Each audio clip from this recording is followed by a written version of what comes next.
आज हम question number 5 को देखेंगे, क्लास 10th का है। पहले चलिए क्वेश्चन देख लेते हैं क्या है। बच्चा, वह अनुपात ज्ञात कीजिए जिसमें बिंदुओं, आपको बिंदु दिया गया है, बिंदु क्या है 1, -5 और एक बिंदु दिया गया है बी, आपका दिया गया है -4, 5। ये आपको बिंदु दिए गए हैं। मिलाने वाला रेखाखंड यक्स अक्ष पे, किस यक्स अक्ष पे? यक्स अक्ष पे विभाजित करता है तो विभाजन बिंदु के निर्देशांक भी ज्ञात कीजिए। ओके, ठीक। देखिएगा क्वेश्चन क्या कह रहा है, ये कह क्या रहे हैं इसे समझिएगा। ये कह रहे हैं आपके विभाजन का जो निर्देशांक है उसे ज्ञात करना है, यक्स अक्ष पे जो विभाजित करना है उसका निर्देशांक ज्ञात करना है, और हमें क्या जो बिंदु दिया गया है ये किस अनुपात में विभाजित करता है तो हमें ज्ञात करना है। हम पहले एक रेखाखंड खींच लेते हैं। ए भी आपका रेखाखंड है। ए क्या है 1, -5 और बी कितना है -4, 5। और यहाँ मान लिया विभाजित करता है M1 और M2 में, और यक्स अक्ष पे कह रहा है तो क्या यक्स अक्ष यानी यक्स, और वाई क्या रहेगा 0 रहेगा। अगर वाई कहता तो क्या रहता है वाई आपका वाई रहता और यक्स क्या हो जाता 0 हो जाता। तो अब हम देखिए हमें ये पॉइंट मतलब जो विभाजन सूत्र जिससे हम निकालते हैं यक्स कामा वाई हमें पता चल गया है। तो निर्देशांक देखिएगा क्या होगा, हम कैसे निकालेंगे जानते हैं। यक्स कामा वाई इक्वल क्या होता है, यक्स कामा वाई इक्वल जानते हैं आप, x M1 x2 plus M2 x1 अपान M1 प्लस M2, इतना जानते हैं कि नहीं। फिर यहाँ क्या होता है M1 y2 plus M2 y1 अपान में M1 प्लस M2। कोई दिक्कत, यहाँ तक कोई प्रॉब्लम नहीं हुई होगी। अब हम क्या करते हैं, इसका जो निर्देशांक यक्स का निर्देशांक यक्स और y का निर्देशांक कितना हमें मिला है 0 मिला है, यहाँ तक कोई प्रॉब्लम नहीं। M1 हमें पता नहीं, M1 ऐसे लिख लेंगे।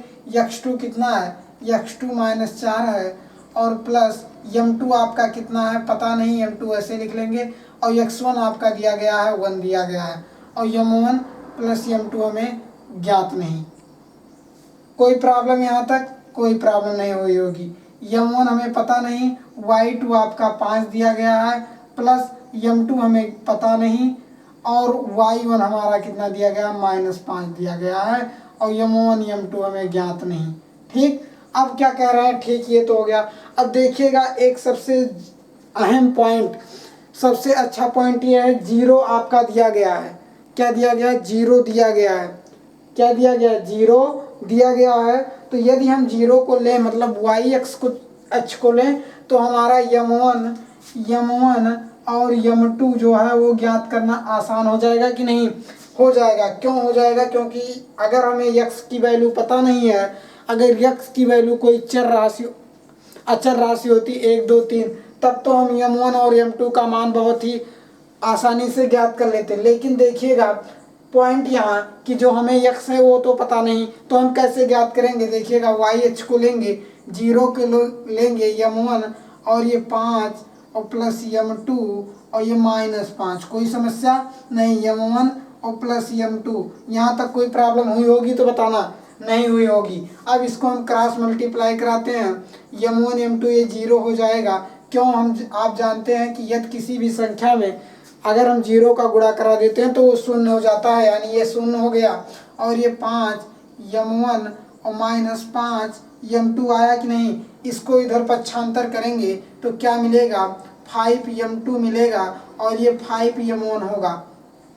यहाँ तक कोई प्रॉब्लम नहीं। अब हम क्या कर सकते हैं, M1 को ऊपर रखते हैं, M2 को नीचे रखते हैं, और यहाँ 5/5 रखते हैं। 5 से 5 कैंसल, 1/1, यानी M1 अपान M2 जो आपका आया 1/1 आया, यानी जो आपका यह अनुपात हुआ ये 1:1 हुआ, लिखेंगे। अतः ये इन बिंदुओं को 1:1 में विभाजित करता है। यहाँ तक कोई प्रॉब्लम नहीं हुई होगी, कोई प्रॉब्लम नहीं। हमें क्या यक्स की वैल्यू ज्ञात करना है, तो यक्स की वैल्यू कैसे ज्ञात करेंगे इसको बहुत ही पॉइंट से समझ लीजिएगा।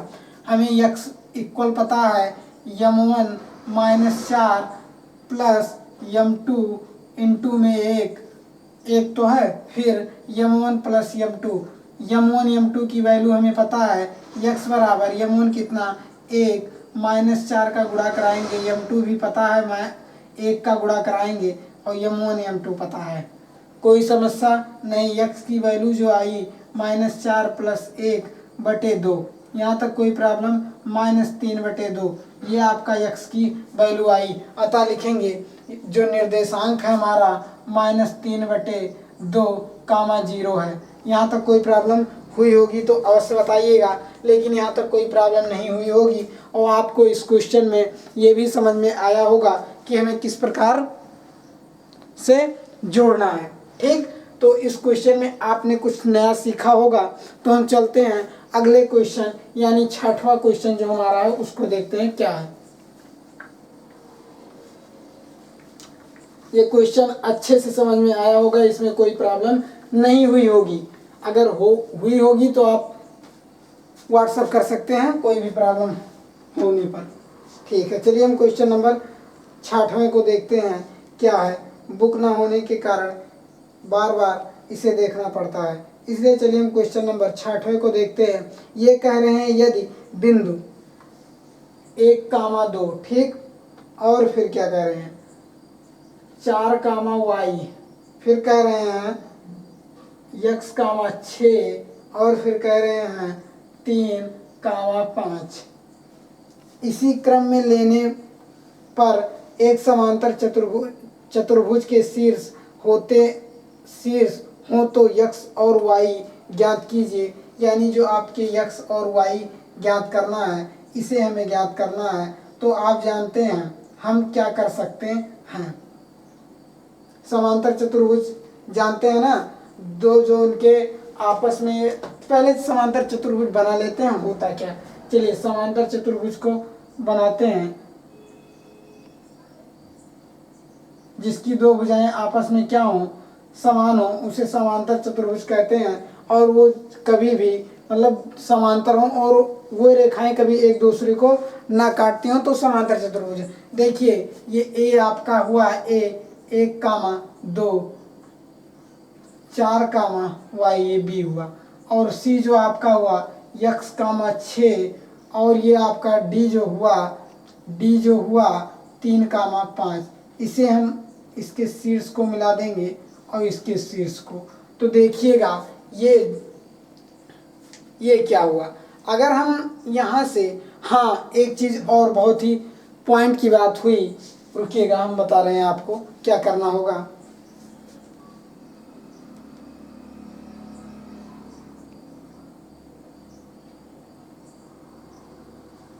ये क्या कर रहे हैं, ज्ञात क्या करना है, x और y के हों तो x और y के y ज्ञात कीजिए। ठीक ठीक ठीक, कोई बात नहीं।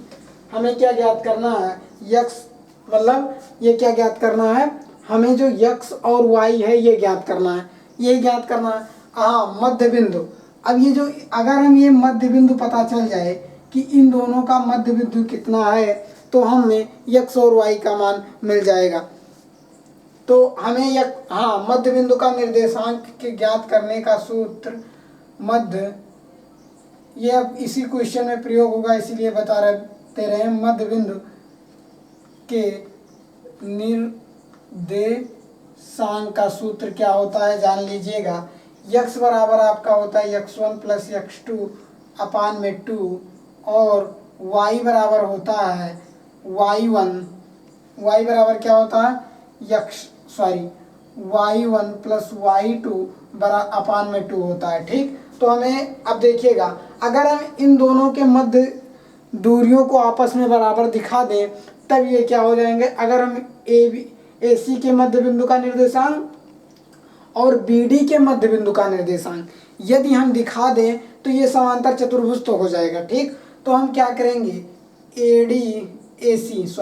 ये जो विकर्ण है इनके मध्य बिंदु का निर्देशांक AC के मध्य बिंदु का निर्देशांक बराबर BD के मध्य बिंदु का क्या निर्देशांक, ठीक, मध्य बिंदु का निर्देशांक। AC के मध्य बिंदु का निर्देशांक हमें ये ज्ञात करना है, इन दोनों के मध्य बिंदु का निर्देशांक ए और AD के BD के, ठीक। तो देखिएगा अगर हम AC माने हैं तो पहला ये x1 हुआ और ये x2 हुआ, और अगर हम BD माने हैं तो x1 ये हुआ x2 है। तो मध्य बिंदु का निर्देशांक आपको पता है AC बराबर क्या होगा, x1 x2 यानी 1 + x/2, ठीक, ये हुआ। फिर ये x का निर्देशांक हुआ और y का निर्देशांक कितना होगा, 2 + 6 कितना 2। ये देखिएगा ये x और y के निर्देशांक है, और यहाँ फिर देखिएगा ये x के निर्देशांक हुए, किसके निर्देशांक, x के निर्देशांक 4 + 3/2 और y के निर्देशांक y + 5 बटे कितने 2, ठीक। देखिएगा कुछ संबंध दिखाई दे रहा होगा, क्या संबंध दिखाई दे रहा होगा, हम y के निर्देशांक को y के साथ और x के निर्देशांक को x के साथ ले लेते हैं। इसे पहले देखिएगा, ये इसे तो सॉल्व नहीं कर सकते, चलिए हम x के निर्देशांक को, x का निर्देशांक क्या होगा, देखिएगा 1 + x में 2 और इसका निर्देशांक 7/2, 4 3 7 7/2, और y का निर्देशांक क्या होगा, ध्यान दीजिएगा y का निर्देशांक 4 2 6 2 8/2 बराबर पे y + 5/2। कोई समस्या, यहाँ तक कोई समस्या नहीं हुई होगी। अब हम क्या करेंगे, इसका क्रॉस, ये देखिए 2 से 2 कैंसिल हो गया कि नहीं, हो गया। ये 1 + x बराबर 7 यानी x बराबर कितना है, 6 आया। यहाँ तक कोई प्रॉब्लम नहीं। इसको देखिए 2 से 2 कैंसिल यानी हर से हर गायब हो जाता है यदि संख्याएं समान हो। और ये 8 बराबर y + 5, इस 5 को इधर पक्षांतर करेंगे, ये हो जाएगा y बराबर 8 - 5 बराबर 3। y का मान कितना आया, 3। तो लिखेंगे y और x और y के निर्देशांक 3, और मतलब यहाँ y जो आपका हुआ ये कितना हुआ, x जो आपका वो 6 हुआ और y कितना हुआ, 3 हुआ। यहाँ तक कोई प्रॉब्लम नहीं हुई होगी। इसमें मध्य बिंदु का निर्देशांक हमें ज्ञात करना होगा, हम आपको बता चुके हैं कैसे ज्ञात करना है, ठीक। तो हम देखते हैं 7वां क्वेश्चन क्या है हमारे लिए।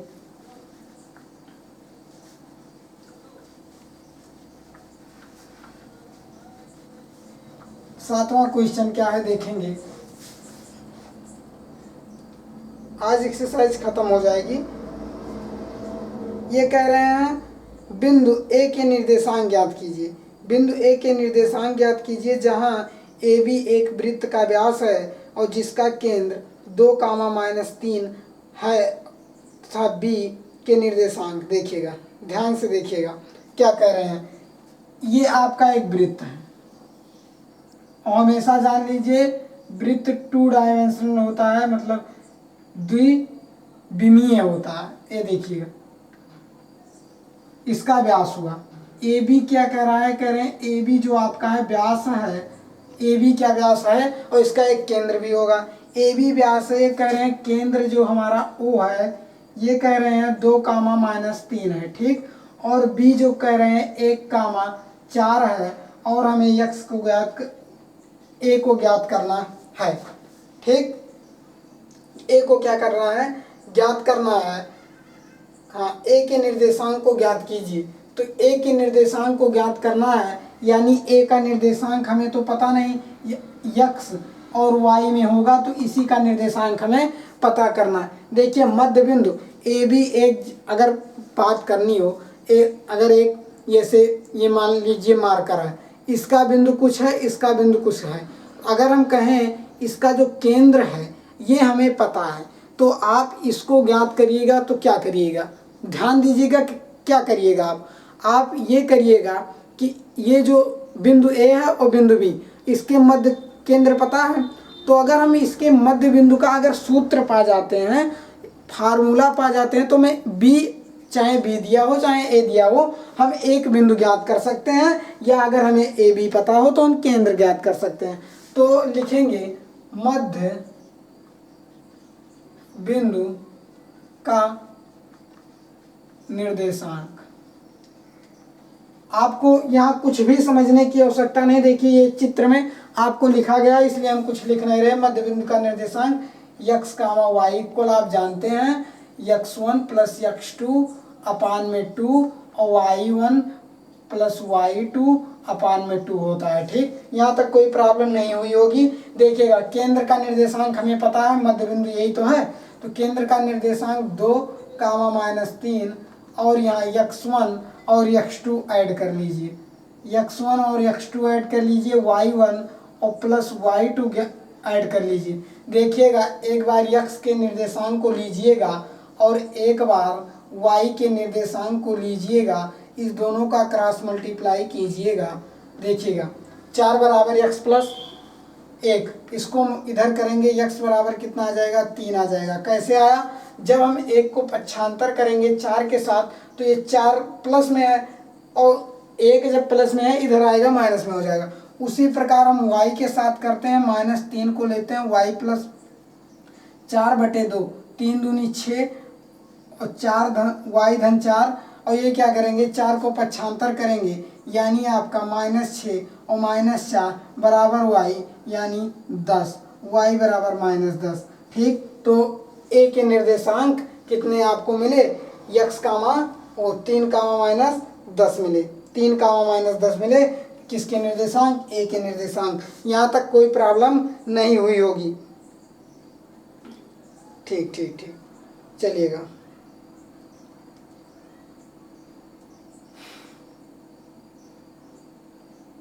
ये कह रहे हैं ए बी। चलिए हम क्वेश्चन को आपको समझा दे रहे हैं, फिर उसके बाद आप इसका प्रयास करिएगा खुद को लगाने को, क्योंकि जब सभी क्वेश्चन बता दिए जाएंगे तो कोई मायने नहीं रहेगा कि आपको क्या होता है। देखिएगा यदि ए और बी क्रमशः, ए और बी पहले हम लिख लेते हैं, ए बी क्रमशः आपके कितने हैं, ए बी क्रमशः -2 कामा -2 हैं और बी जो आपका दिया गया है 2 कामा -4 दिया गया है। ठीक, ये कह रहे हो तो बिंदु P के निर्देशांक ज्ञात कीजिए, यानी मध्य बिंदु ज्ञात करना है। P के निर्देशांक ज्ञात कीजिए ताकि AP बराबर जो आपका AP है, AP बराबर कितना आ जाए 3/7 AB के आ जाए, AB के आ जाए, यानी जो आपका AB के आ जाए तो जो आपका PB हुआ वो 4/7 और ये कह रहे हैं और ये सब दे चुके हैं, हमें कुछ कहना भी नहीं है।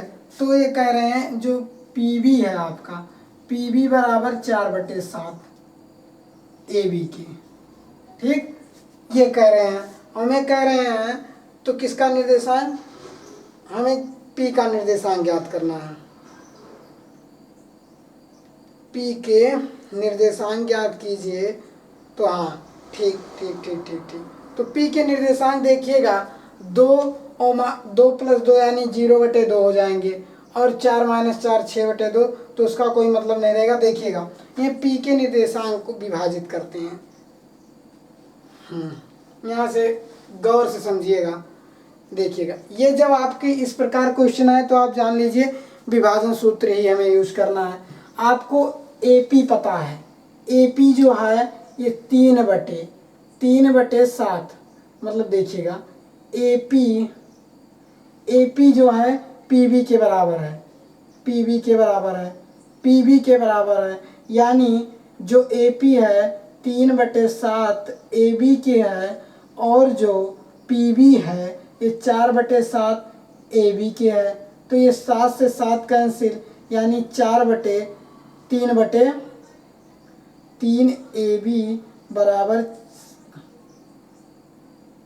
4 AB की, यानी ये जो आपके बराबर है 4 AB और बराबर 3 AB बराबर 4 AB। यानी देखिएगा जब AP है इस पूरे का, AP है इस पूरे का 3/7 और जो PB है वो पूरे का कितना है 4/7, यानी ये 3 हुआ ये 4, किस अनुपात में विभाजित करता है, तो आप लिखेंगे यह 3:4 में विभाजित करता है, किस में विभाजित करता है, 3:। तो हमें इसका निर्देशांक पता नहीं हो जाएगा, पी का निर्देशांक कैसे पता होगा, देखिएगा x, y बराबर m1 x2 plus m2 x1। अब तक तो आपको फार्मूला पता हो गया होगा किस प्रकार हमें याद करना है। m1 y2 plus m2 y1 अपान में m1 प्लस m2। देखिएगा m1 मतलब x1 और x2 के निर्देशांक पता है, हमें सब कुछ पता है, सिर्फ हमें ज्ञात करना है x और y। तो आप किस प्रकार ज्ञात कर लेंगे ये आपको समझ में आ गया होगा। मतलब ये क्वेश्चन 8वां भी आपका क्या होता है, समाप्त होता है। चलिए क्वेश्चन नंबर 9 को देखते हैं क्या है ना। समझ में आया होगा ये क्वेश्चन तो आपको सभी समझ में आ रहे होंगे, ऐसी बात नहीं है।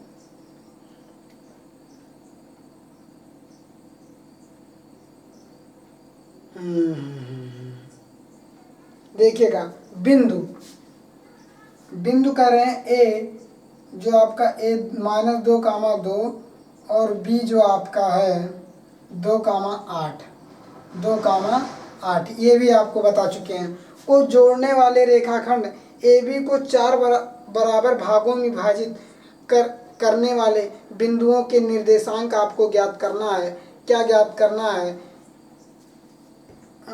बिंदुओं के AB के 4 बराबर भागों में विभाजित करने वाले निर्देशांक ज्ञात कीजिए। तो ये किस अनुपात में आपको पता है, ठीक पहले ध्यान से देखिएगा हमें करना क्या होगा।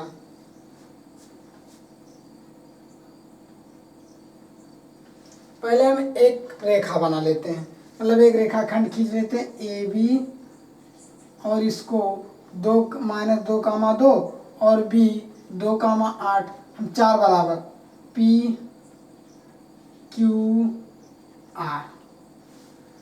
ध्यान से देखिएगा क्या करना है, हमें पहले P का निर्देशांक ज्ञात करना होगा। तो P का निर्देशांक 1 2 3 4, ठीक। हमें P का निर्देशांक मतलब AP, और AP जो आपका होगा ये 4 बराबर भागों में विभाजित कर रहा है। तो जब ये पूरा है तो पूरे का ये जो AP है इस तीनों के बराबर होगा कि नहीं।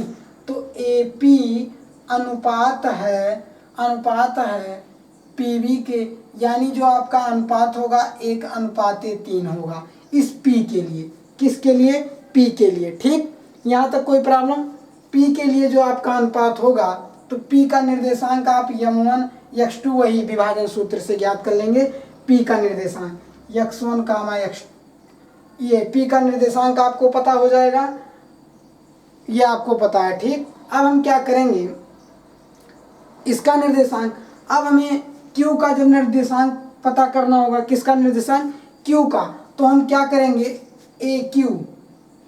AQ अनुपात है किसका, AQ अनुपात है QB का अनुपात है। तो जब ये QB का अनुपात है तो 1:2, यानी 1:2 का अनुपात हुआ, ठीक। ये हमें क्या हमें A और B तो पता है, हमें निर्देशांक PQR का निर्देशांक ज्ञात करना है, और ये दोनों निर्देशांक पता है इसलिए हम इसे छोड़ देते हैं। ये 4 बराबर भागों में विभाजित कर रहा है कि नहीं, 1 2 3, और ये दोनों देखिएगा 4, 1 2 3 4 बराबर भागों में विभाजित कर रहा है कि नहीं कर रहा है।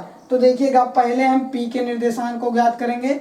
P का निर्देशांक, P के निर्देशांक के लिए ये आपका अनुपात होगा, Q के निर्देशांक के लिए ये आपका अनुपात होगा, और जो R का निर्देशांक होगा ये देखिए AR अनुपात है RB का। क्योंकि देखिएगा अब ये जब हम R का निर्देशांक पता करेंगे तो बिंदु A से R का निर्देशांक और बिंदु A से R तक और R से B तक, यानी जो हमें R का निर्देशांक हुआ इन तीनों का योग बराबर इस RB का।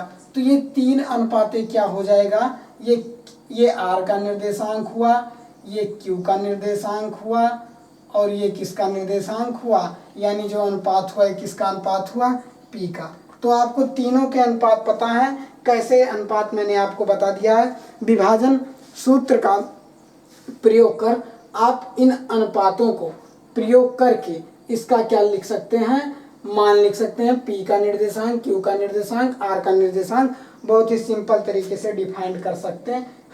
ठीक, क्वेश्चन नंबर हम 10वें को देखते हैं। क्वेश्चन नंबर 10वां यानी 10वां क्या है हमारा, थोड़ा सा कॉमेडी भी हो जाए तो बहुत ही अच्छा है। चलिएगा देखिएगा, क्वेश्चन ध्यान से समझिएगा। और यहाँ आपको कई दिन बाद ये वीडियो फिर अपलोड हो रहे हैं, तो देखिएगा। एक समचतुर्भुज का क्षेत्रफल ज्ञात कीजिए जिसके शीर्ष क्रमशः इतने इतने और इतने दिए गए हैं। समचतुर्भुज का क्षेत्रफल आपको बता दें, समचतुर्भुज का क्षेत्रफल जो आपका होता है ये दिया गया है 1/2 उसके विकर्णों का गुणनफल, उसके विकर्णों का क्या, विकर्णों का गुणनफल जो होगा वो क्या होगा हमारा, क्या होगा जानते हैं, विकर्णों का गुणनफल बराबर इसके समचतुर्भुज का क्षेत्रफल होता है। पहले हम निर्देशांक देख लेते हैं। क्या निर्देशांक हमारे दिए गए हैं, निर्देशांक आपके दिए गए हैं 3, 0, 3, 0, 4, 5, 1, -1, 4 और -2, -1। समचतुर्भुज आपके जानते हैं, समचतुर्भुज यानी समचतुर्भुज वह चतुर्भुज होते हैं जिनकी सभी भुजाएं क्या हों, समान हों।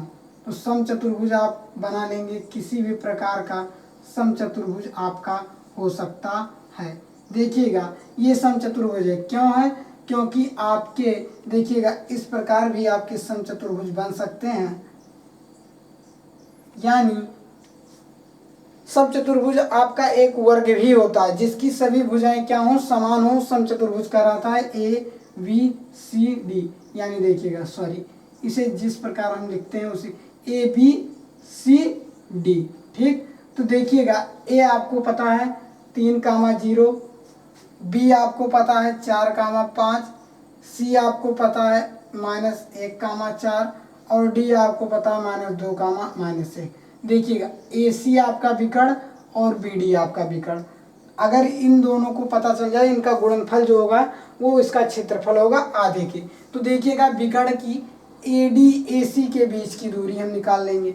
आप जानते हैं x2 - x1 का whole square plus y2 - y1 का होल स्क्वायर।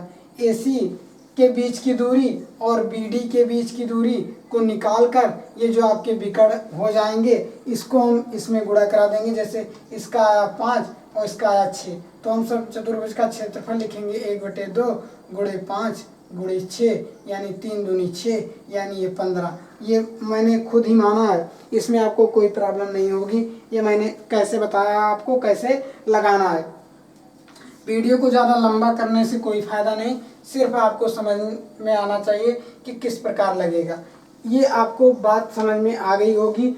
आज आपकी प्रश्नावली 7.2 यहीं ख़त्म होती है। अगले वीडियो लेक्चर में हम जो बात करेंगे वो प्रश्नावली 7.3 की बात करेंगे। तब तक बने रहिए हमारे साथ। धन्यवाद दोस्तों, जय हिंद, जय भारत।